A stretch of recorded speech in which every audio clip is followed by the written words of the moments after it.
In this video, we're going to talk about distance control. When do you want to do it? And what can you do to better vary how far the golf ball goes? Hey everybody, Scott Hogan coming at you here. We're outside. We're here at beautiful Inwood Golf Course. We are going to be talking about distance control. So this is a question actually I get a lot, is how do I vary the distance of my irons? So we're going to talk about a couple of ways that we can do it. We're also going to talk about situations that you might want to think about varying your distance with your irons. Okay, so let's go ahead and start talking about those reasons first. All right, so the reasons that you would want to vary the distance is, one, you're in between clubs. That's kind of the most obvious one.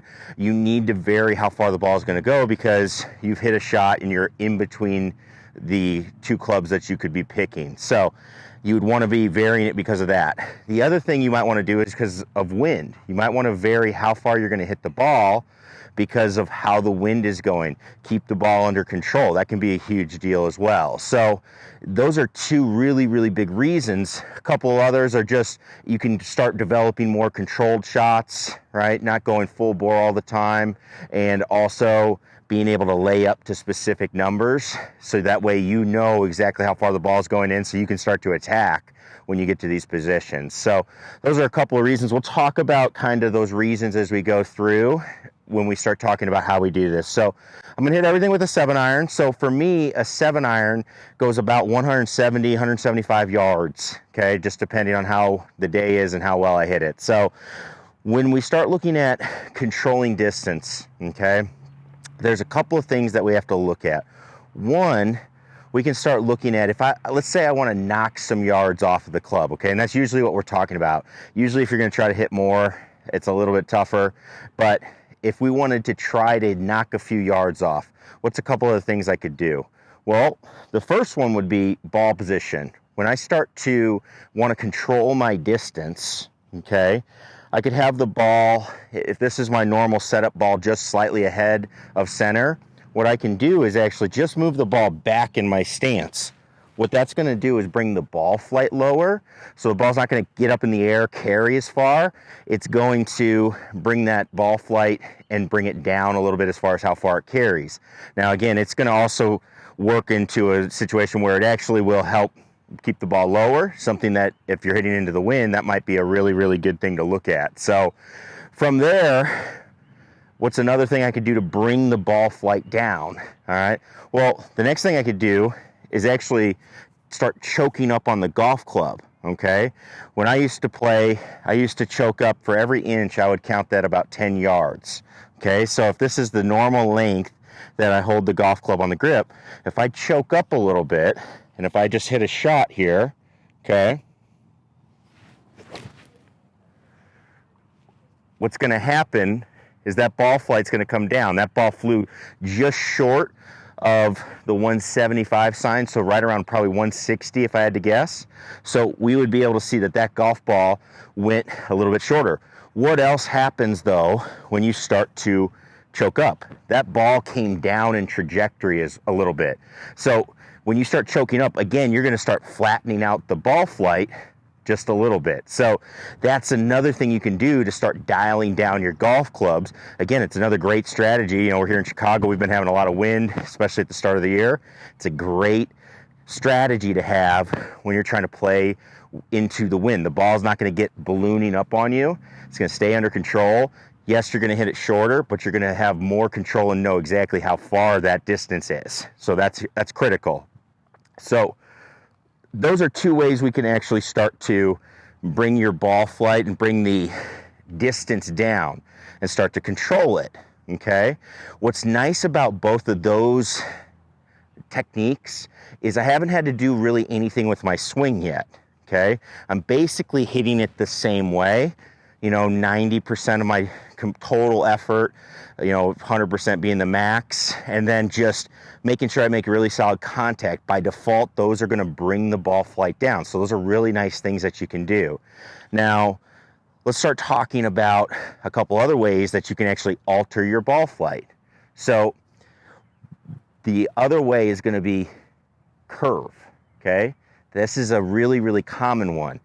Curve control can affect your ball flight, and it should affect how far the ball goes. So a lot of the number one common problem that people have in golf is they have an issue with the slice, and then they say, oh, I don't hit it very far. Well, it's because when you hit a slice or some sort of fade, that actually takes distance off of the golf ball. So if I wanted to actually control my distance, I can use that knowledge to my advantage. So if I really wanted to, let's say I've got my 170, 175 club, and I've got it, 170, 168, something like that, what I can do is play for me to hit a fade. So what do? Well, I'm going to aim my golf club at my target. In this case, I'm going to go 150 yard sign right there. And what I'm going to do is open up my body to that whole target, okay, and where my face is pointed, and I'm just going to make a swing. And that ball is going to start off, and what happens is it's going to get up there a little bit higher, okay? It's going to start kind of curving in there, but it's got a little bit more spin on it, a little more backspin, so then it starts to knock off some yards, okay? Conversely, if I go opposite there, if I wanted to add yards, let's say you're in between, but maybe there's trouble long, okay? I got 180 to the flag, my 6-iron goes 185, but there's trouble long. I don't want to air and hit this ball over the green. So what I can do is take my 7-iron and then play for a draw, and that's actually going to make it be a little flatter, get it to maybe hit and bounce back to the back part of the green, but overall I'm going to get a few more yards out of the shot, but I'm also going to be playing a little bit safer. So to do that, again, I'm just going to point my club at my start line here. I'm going to start it at that 150 again, but I'm just going to point my body to the right side of this target, and I'm going to make that same swing, okay? And that ball definitely started out a little right, drawing back, right over the target. Definitely a few more yards on that shot, whereas I was just beyond the 150 sign before. Now I'm definitely beyond the 150 sign out to our 175 sign for sure. So right there I can start to control my distance with how the ball flies. And if you need to see how to control, how to create those shapes, make sure you check out our video on draws and fades, learning how to hit those shots. And then you can start playing around with it and seeing how I can affect the yardage that I hit to be able to get the ball to the target. So that's a really key thing that you can do as well. Again, another good one, because we haven't had to affect the size of our swing yet. You're just swinging at it normal, and then you're just going for it. It's also a great one to learn because, again, you can start steering your way around trouble, things like that. So the last one we can do, and this one definitely takes a little bit of practice, is we can actually start looking at the size and the tempo of our swing. So what I mean by that is we can look at how far back we go, how far through we go, and the speed that we swing through, okay? So it would look something like this. Let's say I want to hit again like a 150-yard shot with a 7-iron, okay? Let's say, I'm trying to keep it under some wind. So I'm going to bring it back, 3/4 or a half, what feels maybe like a half, and through a half. You'll see the abbreviated follow through. That ball flew right next to the 150 sign. That was a really good one. And what will happen is that ball will even be lower than what happened on when I choked down, when I moved the ball back, any of those reasons, okay? So why would you even go with this option? Well, a couple of things. One, it can give you a lot of good feel. Again, you can really start to dial down your golf swing and really start keeping the ball in play.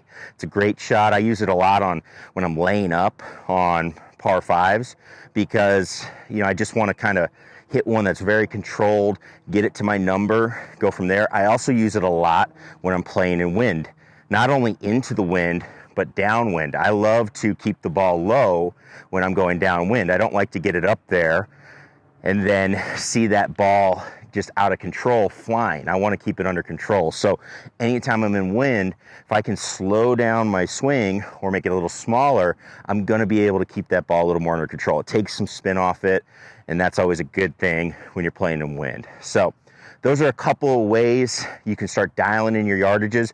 Once you're able to make solid contact with the golf ball, it's really a lot of fun to get out here and start creating some shots. All right, I'm gonna curve it this way, what's it do? I'm gonna get out there, I'm gonna curve it that way, what's it do? I'm gonna hit it with the ball back, where's it do? All of these things start to make the game a little bit more creative, a little bit more fun, and actually will help you get out on the golf course and give you a lot of variety in case you're struggling with a certain shot type. Go to another one, play that shot, get your way around the golf course.